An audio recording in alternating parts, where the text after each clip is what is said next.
Welcome inside the latest edition of SVG Rewind, where we take you back to recent moments in sports broadcasting and break down just what happened with those behind the scenes who made it all happen, the decisions, the challenges, and the lessons that the crew learned along the way that we can benefit from as an industry. Today's episode is a pretty nice example of a situation every live production person maybe prepares for, but hopes never has to be into. During a recent Buffalo Sabres broadcast on MSG Network, the production truck suddenly lost internal comms midway through the first intermission. It left the crew without their headset comms for the rest of the night. For most of the show, for most shows, that's the central nervous system of the entire operation. The way the director talks to cameras, the producer talks to talent, etc., the way the whole crew talks to each other. But the reason why we're talking about it today is because instead of the show falling apart, the crew adapted like ducks in a pond. The viewers never knew what went wrong. And today we're going to take a look back at that night and hopefully learn a few things from the gentleman who helped keep that ship afloat. Joining us now are the front bench from that broadcast and from many of the broadcasts of the Sabres on MSG Network. That's producer Brian Moss and director Matt Gould, who are at the center of it all. Gentlemen, thanks so much for taking the time and reliving a little PTSD with us here on the episode. Thanks for having us. Of course. Yeah. See, so let's go back to that moment, because I think we've all had, people who don't work in television. You all have that moment with a piece of technology where it's not working, and you wait and you hope maybe it'll figure itself out. At what point does this hit you that something's wrong? And Matt, maybe we'll start with you. And how long into it do you go, all right, we got to do something here? It was pretty quick, actually, because okay, all I heard was white noise in my ear, and I looked down at the panel, and it was just all stars. Everything had gone away. All the names, all the comms, everything had gone away. It's funny because it happened during the middle of an intermission. Just to give you a background, on our home show, we do the entire show out of the truck. We don't have any studio support. We are the studio. We are the game. Okay. So we're in the middle of first intermission, probably towards the beginning of first intermission. Often we have guests in the truck, which we did. We say in the industry, we say purple tally, and here they are right behind us, which they were when this all went down. So when comms go away, things get loud so that replay can hear us, and you hope the audio guy on the other side of the wall, of the monitor wall, can hear you, and you don't know who can and can't, because we certainly couldn't. So you just kind of punt, but it was almost immediate. We realized we had lost pretty much everything, and you see the talent, and Brian can relate to this, see the talent go like this too. Yeah. So what were the steps? Is this something that you had prepared for, or was this just leaning on a career of experience of knowing, all right, I'm going to try X, I'm going to try Y, this is where we're going to go? Was there a code word like, all right, guys, we're going code black or whatever, like what were your first steps? Well, I'll jump in here, because the irony of this is that Matt realized it first. Okay. Because in my headset, the only thing that went out was the announcer's direct feed into my ears, but I could still hear myself on headset. So I just thought it was, kind of a random flaw in the system that happens from time to time. So I was still operating per normal. I didn't look down right away because I was checking my script and checking my formats and making sure that I had everything I needed to. And Matt was like, "Hey, Mossy, the comms are out." And I looked down, and then I saw the asterisk. So to answer your question, I didn't realize it right away. And no, you don't prepare for something like this. This is something that, in my experience, has never happened on a scale of this magnitude. From time to time, certain intercom stations will go out, but it's usually one isolated here, one isolated there, not full comms to every person, including the talent, which was the biggest key, because as Matt alluded to, we were in an intermission, and we were going to be coming out of the commercial break with our talent who couldn't hear me, couldn't hear themselves. So the first thing I did was I asked Master Control to extend the commercial break so we could get our ducks in a row. Okay. And Matt can probably take it over from there, like what happened next. Yeah, and then we started to pick up cell phones. Whatever technology we had to get a hold of people. Our executive producer, Chris Ann Bellis, sits at our set location. She has a system there. Hers also obviously went away. So some of the first few phone calls we made, well, the first one was to Master Control to make sure we could communicate with them. Then we picked up another phone and we talked to the boss up at the set, which happened to be where our talent were at the time. And then our graphics coordinator, production manager, Jason Weiss, behind us, grabbed another phone and called the stage manager up in the booth. So we had 3 cell phones working at that time to 3 different locations to make sure we were good. Obviously, master control coming back from break. But even then, we didn't immediately establish that. So I just told my TD, go to black. Hopefully, when they see us come up from black or we see them dip to black, we know because we still had net return, we know we can just carry on. Camera operators carried on, and talent, we communicated through Chrisanne on her cell phone. She yelled a couple things to talent.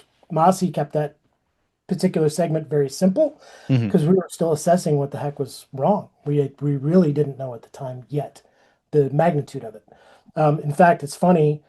Um, Dave Birdie is our V1 that day. He's out of Pittsburgh. He travels up to Buffalo quite a bit to help us out. He texted me later. He said, in 40 years of television, he's never had a complete comm system in a truck go down. Wow. Wow, that's wild. So, as someone coming in from the outside, what are the positions that are hardest now for you to communicate? Is it the camera operators? Like, you could probably still shout to your graphics op, you could still shout to your replay op. There are people in the truck that you could still communicate with. Where did the biggest difficulties lie? Cameras I for will sure. say, yeah, I would say exactly that. The cameras and the talent were the difficult ones because you have to be very specific, especially on Matt's side. And I'll let Matt talk more to this, but you can't anticipate anything without comms, so it's kind of reactionary. Hmm. But for me in the TV truck, you already alluded to it. I just turned around and would shout to the replay room what we were looking for, and when we would roll particular replays or whatever we needed to do. Same thing with graphics. We're all kind of in one condensed area. But And what we Matt didn't know can at the Matt can talk time, about the cameras. what we didn't know at the time is our A1 actually still had our hot mics, producer and director hot mic. So even though he was on the other side of a wall, the opposite the wall that we're looking at, so we didn't have direct access to him, he still could hear us. He actually came out of audio at one point during the next commercial break to let us know we have your mics. You can go ahead and keep them on. I have your mic, but the rest of the world doesn't, but at least I do so I can hear you. We opened up, there's a whole wall into EVS that got opened up so the entire EVS room could hear us and hear our voices. Interesting. But yeah, I think for Mossy, for sure, talent. And for me, for camera operation, thankfully it was a home game, which is a little Hmm. different because we have our quote unquote regulars, right? If this had been a road game with camera operators that really didn't know us well or what we would expect, that's a little different ball game. And we shared a lot of texts and emails back and forth over the last couple of days. And Mossy, I haven't even forwarded 3 of them to you yet from some of our camera operators. Just, we were prepared for this even though we weren't. To your question, Brandon, like, do you prepare for a moment like this? I think you do. You just don't realize it in Hmm. how you do every other game and what you're expecting of your operators and what your operators understand about you and how you do a show. I had one operator shoot me a text today, Bob Dingwall, who runs our high end zones camera that you don't typically think about. But boy, Hmm. any camera that was playing along, I was good with. And Bob said, we knew to trust our instincts. We knew how you liked the show. So once the second period started, we just knew our assignments and we just carry on. And that's where red lights save your butt. Yeah, for sure, for sure. And they So, did have for a time, they did have announcers. So they could hear the announcers. They couldn't hear me. So it was a good test for them. How closely are you listening to your announcers? Which is something I preach as a director all the time. Help me mhm. help you listen to the announcers and get there, which they were doing a great job of. And then when they lost program, I talked to my tight follow afterwards, Dave Swain. He said, "Look, I'm just checking my return. This graphic's up. I know you're talking about that guy, so I'm gonna go get him because I see it on the graphic. That kind of stuff. So it's game flow. It's preparation without specific preparation of this problem, but it's definitely preparation you don't think about. You Sure. know? Yeah, you hear that word a lot in this industry is that you trust the people to do the Yep. job that you know that they can do. And in a situation like this, trust was kind of all you had, I imagine, with some of it. So with the cell phones, if you could walk me through it, I mean, obviously, you weren't calling every camera operator. Were you calling people during breaks in the action and saying, all right, I'll get back to you after this segment of play? Like, just how active were you? And at what points were you just like, all right, guys, we're going silent and we're going into it. Like, see you on the other end of this whistle? Yeah, sure. That's a great question because in that moment, the first thing that was most important was master control. Hmm. So I was on the phone with master control. Matt was on the phone with Chris Ann. Um, Jason Weiss called the stage manager so that we could get the stage manager in the booth on a headset, or check that on a cell phone, so that we could communicate to the talent through her. And that was kind of the bare bones beginning of it. The irony is now we have Rob Ray, our analyst, between the benches. So he's not in the booth next to the play-by-play, which is also next to the stage manager. Mm-hmm. So there's no way to communicate with Rob. He's on a headset, and he's actually talking through his headset saying, I can't hear anything. And then he's trying to reach out to me on my cell phone eventually, because the period started and he's still not hearing anything. And I'm like, I can't put my phone down because I got master control on. So I'm like, I need somebody else to reach out to Rob to tell Rob to go to the pregame set, which was Matt's idea, which was brilliant. Send him to the pregame set. And we communicated to Chris Ann on our set to send Marty Barone to the booth, because at least we would have someone there, an analyst along with the play-by-play announcer for that period. And so we just kind of rotated talent around, and Matt can kind of jump in and say how that kind of came to fruition. First step was to get Marty upstairs. And if anybody knows Martin Biron, he's a very talkative French Canadian, so he definitely knows how to handle a microphone. So we got him up into the booth to work with Dan. It's not the first time he's filled in for Rob. And we just had to wait Rob out because we were not overly keen on having him hop the boards or go through our home bench during the period, because you just don't want to upset the players. You don't want to upset the coaches. Just a protocol we've never asked the question of: is he okay to hop the boards on a commercial timeout and get the heck out of there? Right. Find out now he is, so that's good to know. But we waited that out to the end of the period. So he actually came up as quick as he could at the end of the period to the set. Marty and Dan took the first segment of the next intermission, the second intermission, from the booth, because we knew we had talent there. We knew we could, at least through cell phone, communicate with them. We got Rob to the set with our host, Brian Duff, in time for the second segment, which gave our booth a break. And it was just a little bit of hot potato with talent. And we realized we don't know the scope of this for the rest of the game, even if we get some of it back. Let's leave Rob upstairs for the rest of the game to play it safe. And once Rob got there after the intermission, Marty flipped, and we got the rest of the show accomplished. But it was a bit of a fire drill. Yeah, I bet. Yeah, that kind of leans into how what I wanted to ask you about next is because, and I hate to harp on this point because you're like, I know, but this is probably one of the biggest home games you guys have had, and I don't mean to be flippant, more than a decade, maybe beyond. I mean, this is a team that's on pace to make the playoffs for the first time in 14 seasons, but you're talking about the first Sabres home game following the Olympic break. The team had just ran off 3 road games coming out of that break. You got Tage Thompson, who's a key piece of that USA team that wins gold, playing his first home game. You had him mic'd up for this broadcast. This isn't just another Tuesday night on a November when the team's in last place. Like, you had to be like, of all the nights. So did you have to pull back on any of those things? Were you able to keep Tage mic'd? Were you able to use any of that stuff? Or is this a classic case of like, all right, this is one of those situations where we got to scrape this back down to as simple as we can? I'll jump in there and say I don't think we really scaled it back much. Okay. We kept Tage mic'd up, and we again used cell phones in the EVS room to reach out to everything has to be approved. So we reached out for approvals on anything that has to air, and we got approvals, and we still ran mic'd up. So we kept the microphone on. All of the technicians, I mean, these guys and gals, they are top notch. They are professional. And if they don't hear anything, they just continue doing their job until they're told not to do their job. So everyone just maintained, like, we're just going to keep going. Standard operating procedure. We're going to keep selling replays. We're going to keep pushing the sound. We're going to keep selling graphics, and we're just going to keep the show going. And we're going to do the best job we can. And I think, to everyone's testament, not many people at home could notice that happened. Mm-hmm. The timing of the toss from the set to the booth was maybe the toughest nugget for us to swallow of the entire broadcast, because we made that toss. It was a hard toss to the booth literally seconds before Owen Power scores a goal. So Dan really didn't understand because he couldn't hear anything in his ears.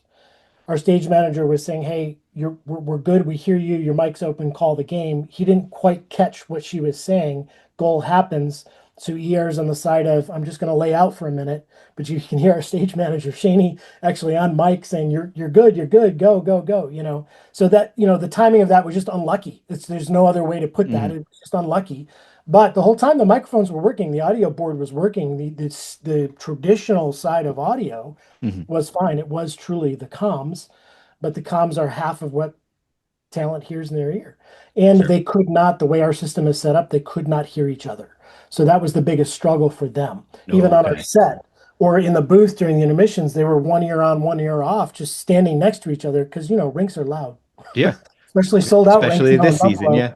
So they just did their best to be able to hear each other and plow through it. But I did a little social experiment, Brandon, today. Okay. Sent a text to 14 of our crew.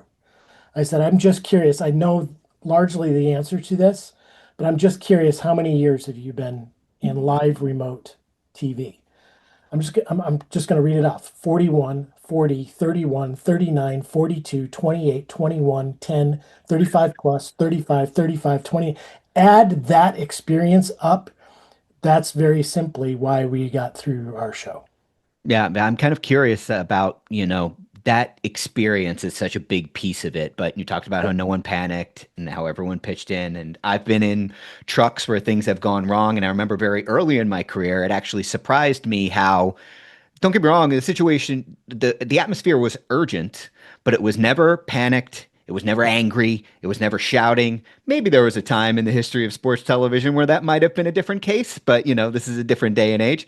Uh, For and I think sure. that's what surprises like regular people in the world, though. And I tell them the story. I was like, oh, I was in this truck and the power went down. They're like, oh, were people like cursing at each other? And it's like, no, I mean, we're all kind of on this same ship here.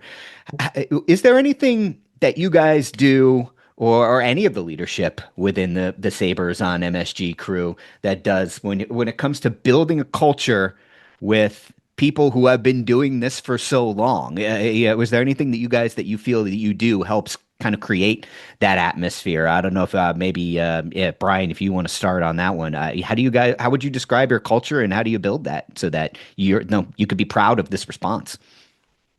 Well, that's a great question because this is my first season with the Sabres, so I'm the new Okay, guy. I nice. am literally the new guy. I've been doing this for a while, but this is my first season with this group.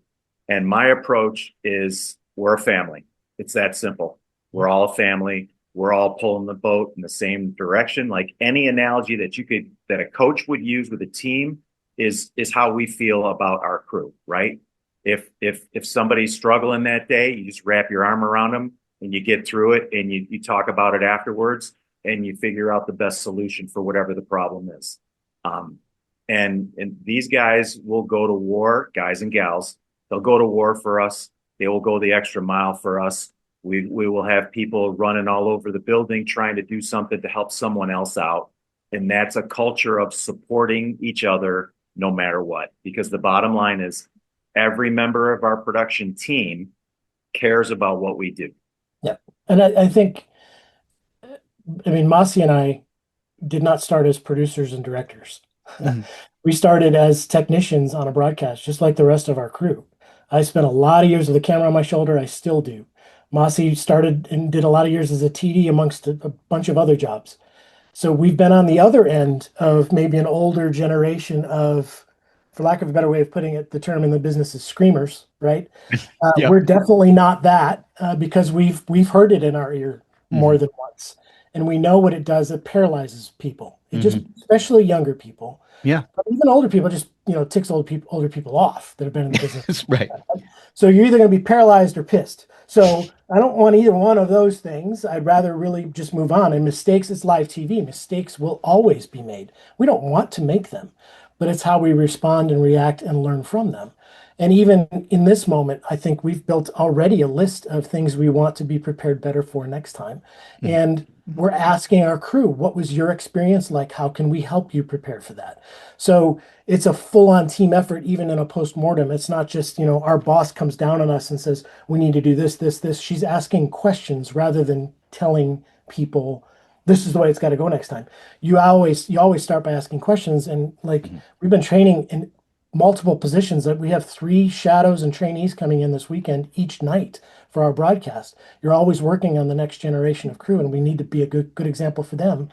But the point is, those that have been in 35, 40 years are still learning things. They learned a lot from that broadcast. They've been in for 35 years, right? Sure, So sure. if we're not learning every day and setting that culture, and by the way, it's sports TV, and in my post about this little experience the other day, I said we're supposed to be having fun.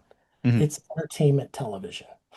Right. Yeah, I don't know any other way to put it. If we're not having fun, we're probably doing it wrong. Sure, sure. Yeah, and totally get that. Yeah. So I'm kind of curious. You threw out the numbers. That's hundreds and hundreds of years of experience of people that have worked on these shows and never experienced this before. So let's, well, fingers crossed, the statistics are in the favor that this won't happen to somebody else, but let's pay it forward and give some advice. What would you tell another, and let's keep it to like an RSN community, you know, an RSN crew, NHL, NBA, MLB, something like that. What advice would you give someone if someone you knew or someone who worked in the industry, regardless of their career year experience, calls you up and go, what would you tell them, going into something like this?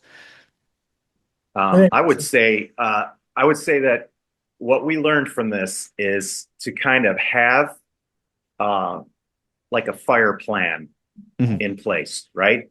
So we learned that in this modern day of television, most of the mobile trucks no longer rely on the old copper phone lines, and you know everybody's using cell phone technology. So have a plan in place. If we lose comms, producer's going to call this person, director's going to call this person, Right. AD is going to call that person, and everyone's going to know if you lose this is your contact person, right?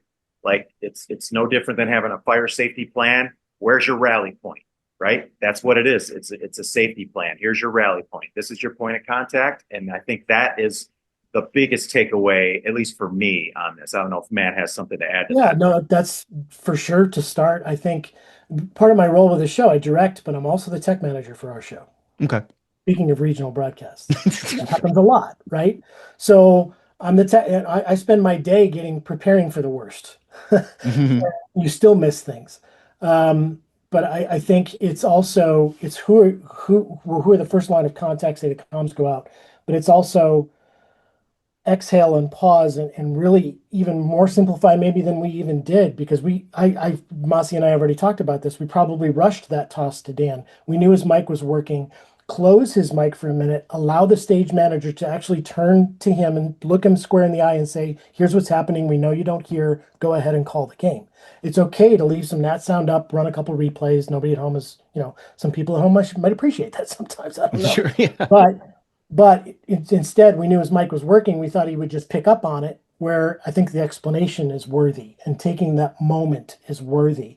So I think we have this mentality in live TV where everything is all the time, and you tend to be amped up like that. Where in those moments, I think the best people will not raise it to another level, but bring it down to a level of where everybody is comfortable of, okay, we're assessing the issue. I have to give props to Jay Willis, who he has to have a dozen Emmys. He was our A1. He's moving into retirement. He's been doing this for 40 plus years. I mean, it's his world, comms and audio, Mhm. and he was calm, cool, collected, even after the show, assessing what's going on and where's the truck next and how can we communicate with the truck company about these things and making sure it's okay for the next show and how can we better assess this for next time and what other backup systems do we need? it's it's taking that beat, I think, but also having the plan to execute those two things combined. I thought we were outstanding as a team, and I think everybody to a person would say there's something we could probably do a little better. Sure. I mean, still, kudos to you and everyone on the crew all around. I mean, just in it, an incredible story. I mean, even the thing that struck me about your post when I saw it was that you had the cell phone, you had a cell phone in your hand, you had a cell phone table in front of you, and you had a smile on your face. You sick bastard! I was like, he's liking this. I think. We were cracking. I'm serious. It took a minute to get there, Yeah. but we were laughing about it. We're cracking jokes.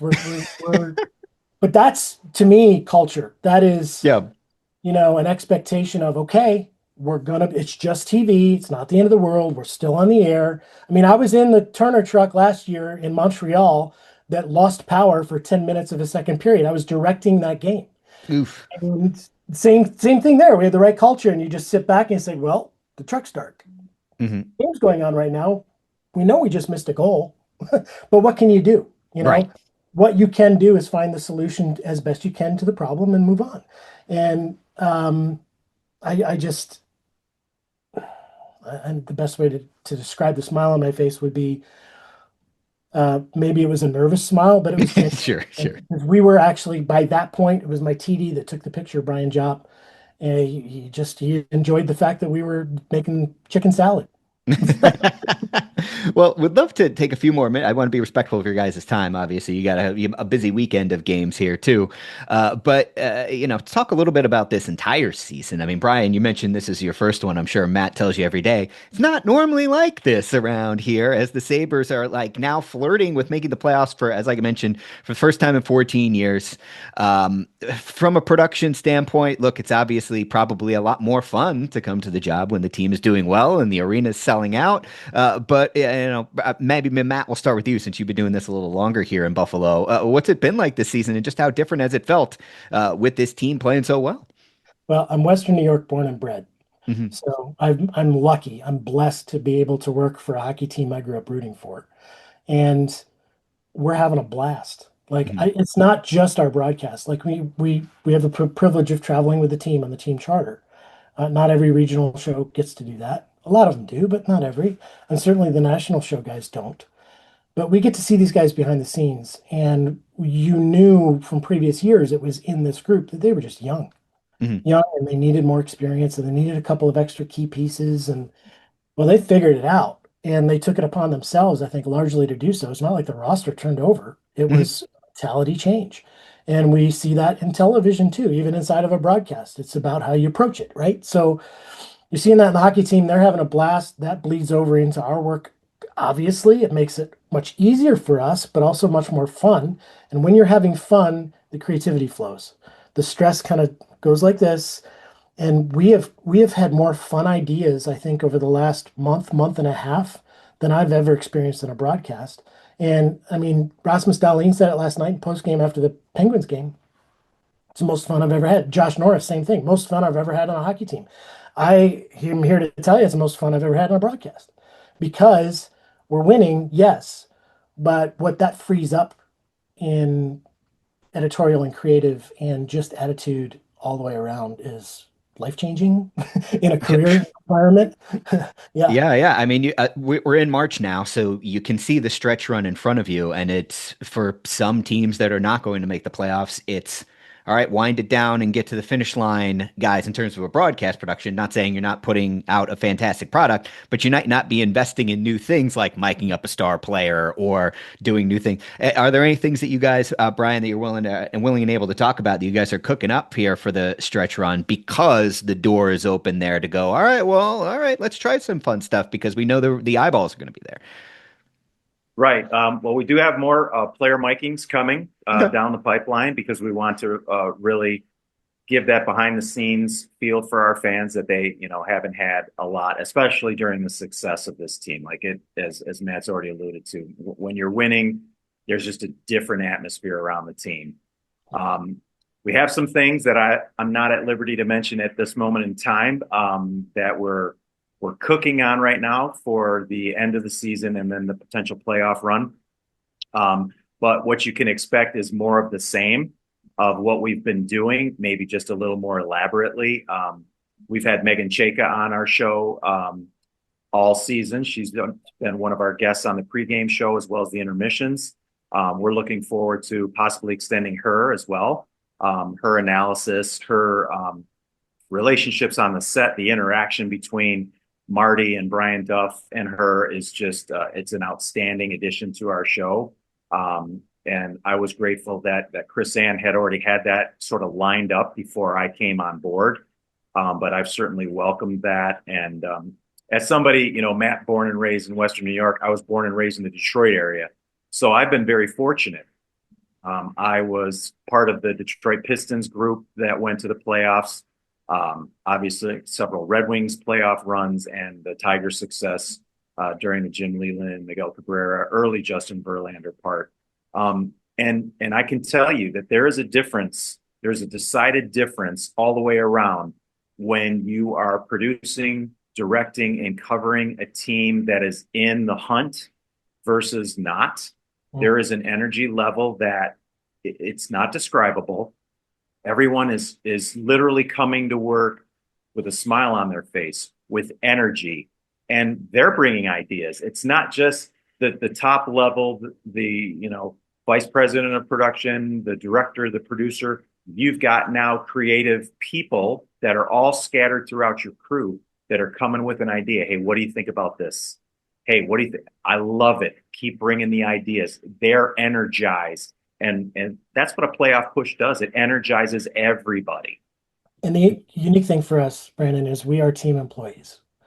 We provide MSG the production. Our contract with MSG is through the team. So Masi and I, Jason Weiss, our production manager, the three of us travel with the team. We are team employees, as are our talent.